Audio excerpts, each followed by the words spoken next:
Well, you know what? It's so hard to believe we have another episode of Fostering Change. I will have to tell you the energy level that I have now that I've moved to every other Tuesday has truly, truly affected me. And I love that. By the way, it's October, and you guys know how much I love the month of October. October is such the start of so many things for us. It's the start of our fall season, which is my favorite season, but it's also my birthday month.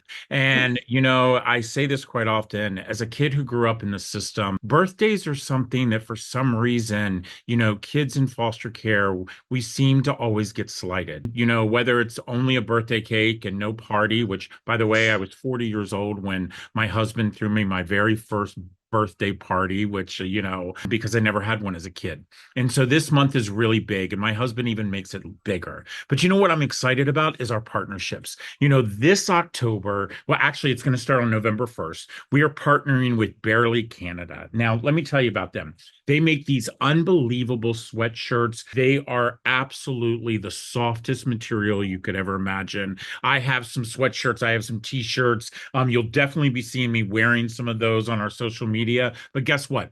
Every single time that you go to their website and you purchase something from them, guess what they do?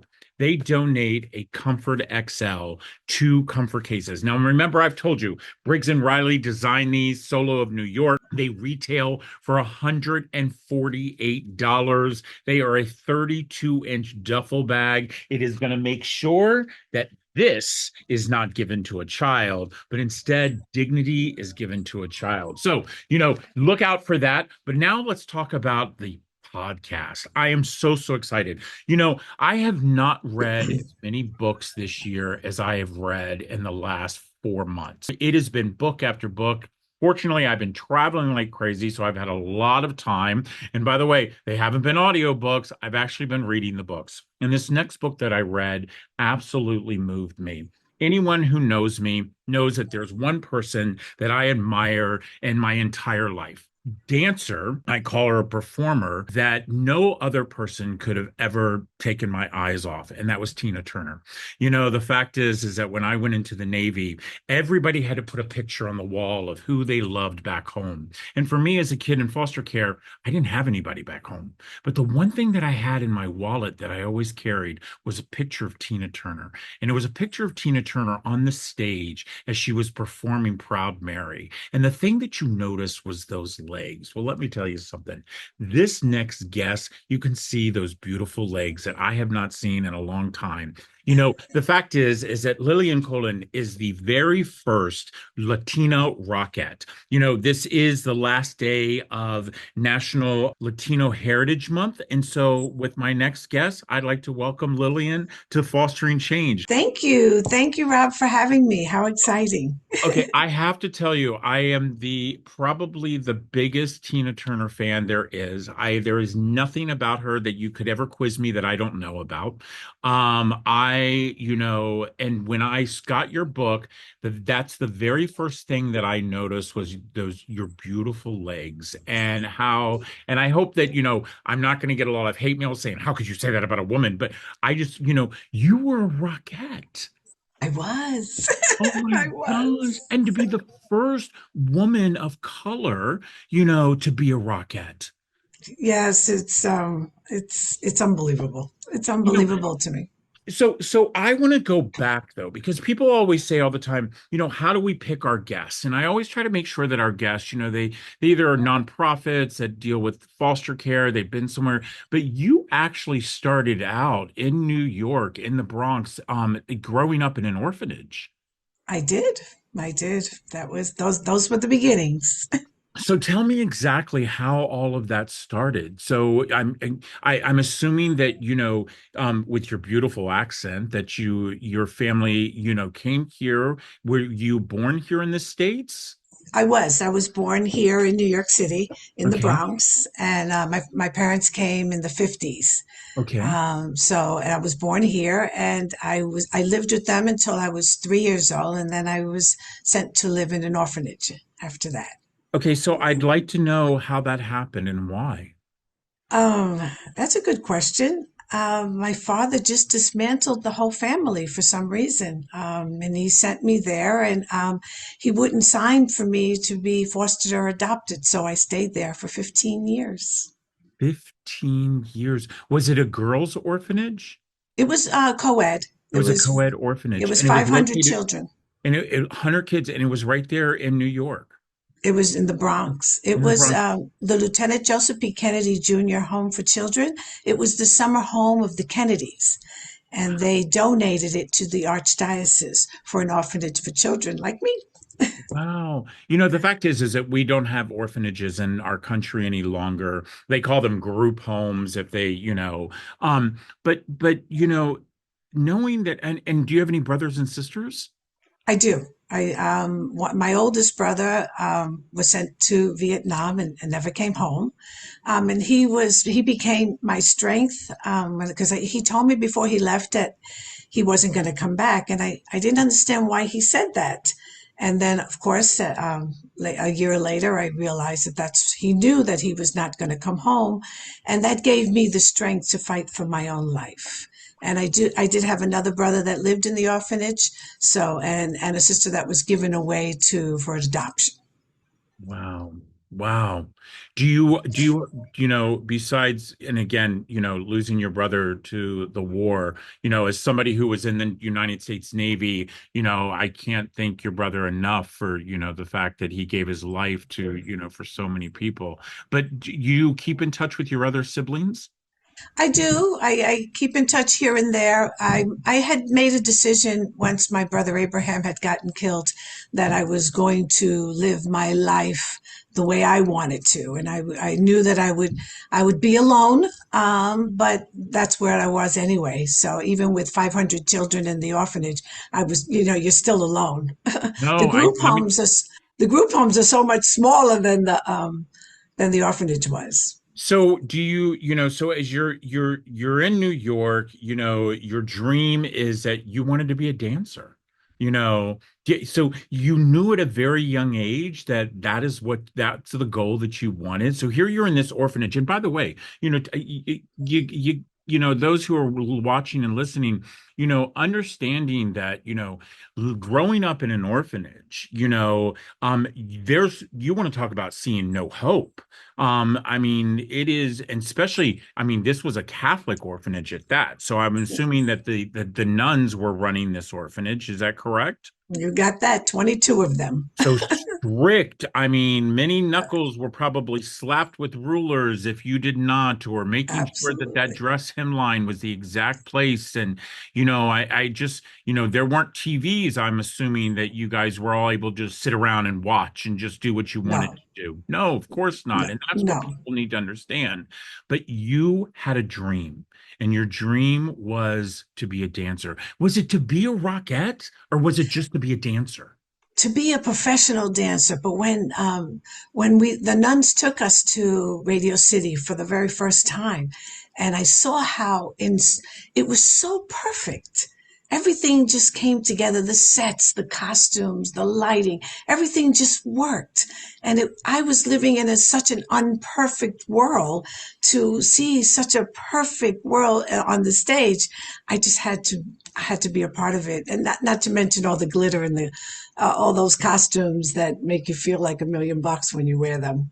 One of the things that I love about your book, and you don't see this often in book, is I love the fact of all the pictures that you shared with us. It truly made me feel like I actually was there. And let me tell you something, there is nothing better than going to New York and seeing the Rockette, especially at Christmas time. Oh yes. I mean, I grew up as a kid always hearing about the Rockettes. I mean, and then when I remember I was in my 30s before I actually saw the Rockettes for the very first time. And, it is that just mesmerizing these women who, put on such the most unbelievable show that you all are so, not only are you so talented, but you're Mhm. so disciplined.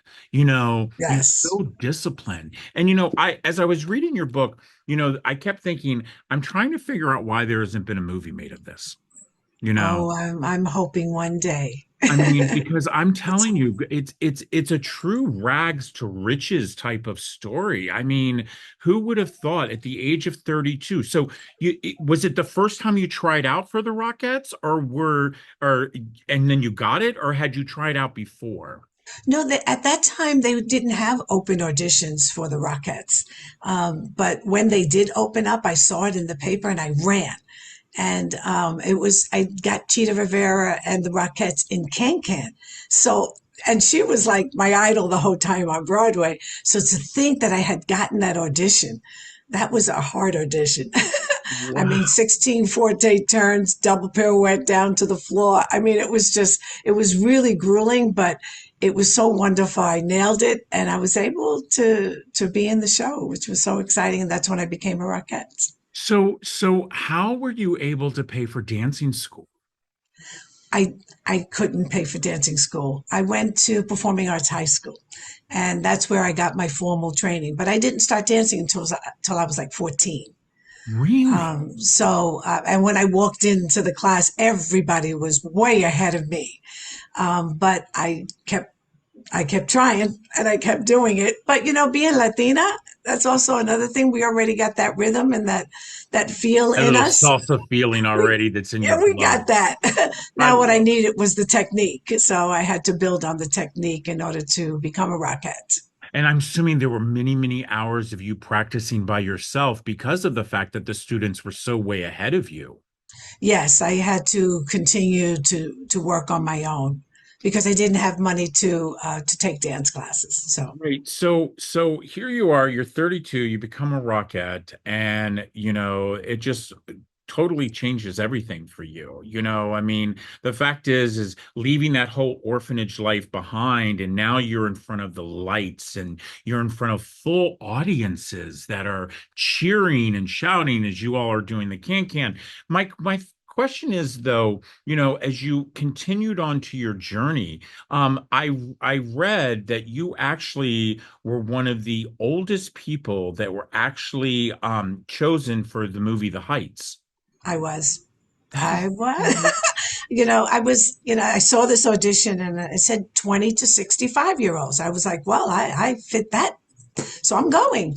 And people were like, no, I don't think you should go. That's not right. And I'm like, I'm going. And I thought there would be other women or men that my age group, but there was nobody. So I just sat there. I was intimidated by all these 20-year-olds, but I thought, I can do what they're doing. So I'm not worried dance wise. And they couldn't believe it. And I stayed to the end and I got it. It was hard. They didn't have any mercy on me. They made me do what everybody else did. So I love that. I love that. And because you've had so much that has happened in your life. I mean, the fact that, first of all, being born here from immigrant parents, being abandoned by your mom and your dad, being raised in an orphanage. And by the way, I repeated everybody, this was a Catholic orphanage. It was a lot different than, the boys' club that, we send oh boys yes. to back in the 50s and the 60s. And then you have such a determination, and you at the start dancing at the age of 14. And by the way, I have a beautiful daughter. She's 20 years old. She started ballet when she was like 3, even though she never went on Right. with it. But I'm saying most kids, who are dancers, who have that passion of dance, they start at such a young age. They have training. They go to dance class several times a week, but not you. You No. and then you become a rockette. Then you get cast for the Heights. But then it doesn't stop there. You actually were named Forbes one of 50 over 50. I was. That's like so unbelievable to me. I love it. I mean, I'm telling you Imagine. something right now. I mean, I actually think you're my first 50 over 50 Forbes because I mean, I'm 57. I've been waiting for Forbes to knock on my door for years. And so, but so how did that happen? I'm like, wow, this little Puerto Rican girl from the Bronx from an orphanage can be a Forbes woman. Whoa. That was exciting. Well, they saw it in one of the papers. They saw that I was the oldest dancer in the Heights, and so they were like, they called me up and they said, we want to honor you. I was like, really? Okay. I'd love to be a Forbes woman. Why not? That is unbelievable. But then to top it all off, okay, in 2024, the celebration of Women's History Month, you actually got a proclamation.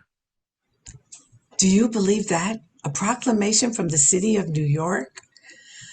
Oh my gosh. Okay, we can keep going though, Rob, you know. I know, and the fact is I truly do believe that with you. I truly do believe, Lillian, that you are going to keep going. You know, the thing I want everybody to understand is the reason that I really wanted Lillian on my show is that this is a true example. This is a true example. She is an absolute definition of how you take bad situations and make them bright as light. And that's to me is what you did, is you had this situation of, of despair and so much, where so many, so many kids who grow up in, orphanages and foster homes and group homes, they fall to the wayside. They do. They They fall to the do. wayside. And, Because they very, don't have that support. They don't yeah, have the support that you usually hear all the big stars say. My mom and my dad supported me all the way, and that's how I made it. And I think, well, what about the child that doesn't have that support? yeah. And can that child make it as well? And I believe that child can, and I hope that I'm the testament to that. You truly are. You truly are. I have to ask you, where did you get your grit? Well, the discipline from the orphanage, that was pretty tough, that discipline. I just feel that, being a little Catholic schoolgirl, God made us all. He put us all here, and we all have a responsibility to ourselves to be the best that we can be. And if we have nobody, what you do have is yourself. And therefore, you can push forward and you can succeed just like everybody else. Oh my gosh, I absolutely love that. If you have nobody, you have yourself. Listen up, everybody. It's again, it's my sixth season. I say it quite often. I think I'm ready to retire my podcast, Mike, but I have amazing humans like this who have amazing stories that we need to hear about. We have amazing books that we need to read. I'm telling you, this, Lillian, this book, it I can't wait. I have a bookshelf here of books of all the authors that I've interviewed. And I love when I have people visit all the time and they borrow my books because I tell them how great. And this book was definitely something that I absolutely enjoyed. I enjoyed, seeing you go from where you went to now where you are. And the fact is I do have no, I don't have a feeling. I know what's going to happen. We're going to talk again because you're not going to stop. I mean, first of all, No.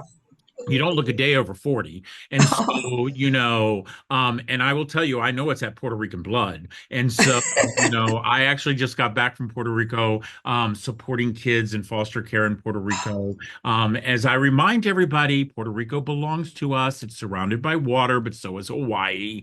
The fact is that you make me proud. You make me so proud. And I can so say this. I am so excited that I now get to call you my friend. Everybody, Oh, the book is called Lilly. You'll have the link right here where you're going to be able to order it. I'm telling you something. You want to talk about a feel-good read, and it's a quick read too. I mean, I was surprised how fast that I read this book, but I want to say thank you so much. But really, what I want to say is thank you for signing it for me. That really absolutely meant the world to me.